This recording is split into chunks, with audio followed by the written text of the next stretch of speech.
गाँव में पहुंचला दादन श्रमिक परशुराम हंसंक मृत शरीर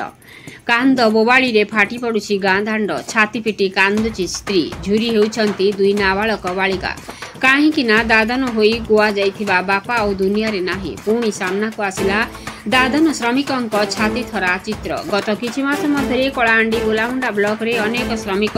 राज्य बाहर मृत्यु होइथिबा बेले 31/10/2025 रे पुणी मृत्युवरण करिसंती जने दादन श्रमिक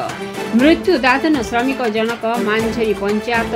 तुमुरा हंसपड़ार परशुराम हंस सूचना अनुसार गत मासे तले परशुराम गुआ जाई जनता सोसाइटी डेम्पो बिल्डर्स रे श्रमिक भावे नियोजित हुई काम करुथिले तेबे गत 26 तारिख रे काम करुथबा बेले गोड़ खसी पड़िबारु गुरुतर आहत होइथिले ओ सेठाकार एक मेडिकल रे चिकित्सित हेउथबा अवस्था रे 31/10/2025 अपराह्न 4:30 रे मृत्युवरण करथिले परिवार रो एकमात्र रोजगारक्षम परशुराम का मृत्यु पर पूरा परिवार दुखरी भांगी पड़िथिबा बाहुनी कांदिछि स्त्री और परिवार एई असहाय परिवार को सहायता जोगाई देबा पई श्री रोमांचल तेजी कमलाकांत हंस वार्ड सभ्य दिगंबर कटा मुरलीधर साहू तथा ग्रामवासी दाबी करिसेंती खबर पाई श्री बिंदु महानंद अध्यक्ष गोलामुंडा ब्लॉक और मनोज कुमार मेहर फोन माध्यम रे जिला श्रम कार्यालय सहित जोगाजोग कर मृत शरीर को आनिबा पई अनुरोध करथिले जनता सोसाइटी डेम्पो बिल्डर्स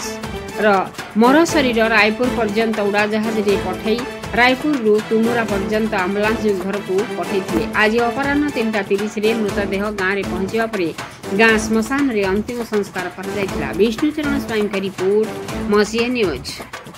आपण मसिया न्यूज यूट्यूब चैनल को सब्सक्राइब कलेनी कि जदि करि नाहंती एबे करि नियंतु एहा सह मसिया न्यूज रो फेसबुक पेज को और ट्विटर को फॉलो करंतु